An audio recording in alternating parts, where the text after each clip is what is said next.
سانو رہن دے راکھا باغانا نہ کھاساں پھل ایوا دائے سانو اج تے تو مزمان بنا ٹر ویساں کل ایوا دائے ساڑی آس نہ بوہا کھولی رکھ مجبور آں دنیا کملی تو میں کل تو پرسوں نہ کرساں مڑ آساں ول ایوا دا ہے۔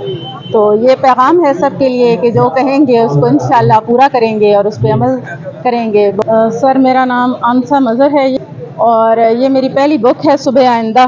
میرا تعلق ایجوکیشن سے ہے اور نیشنل ہیومن رائٹس کا ڈسٹرکٹ صدر بھی مجھے بنا دیا گیا ہے، وہ عہدہ بھی اب میرے پاس ہے۔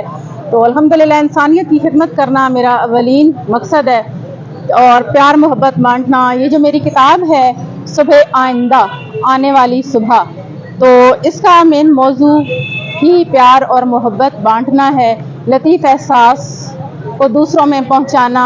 آج کل کے جو کشیدہ دور سے ہم گزر رہے ہیں تو اس میں صبح آئندہ انشاءاللہ اپنا نام ضرور بنائے گی اور آپ لوگوں کو پسند آئے گی۔ کیمل پوری بولی اور گھیبی لہجے میں بھی میں نے کام کیا ہے، اردو اور گھیبی لہجہ دونوں اس کتاب میں شامل ہیں۔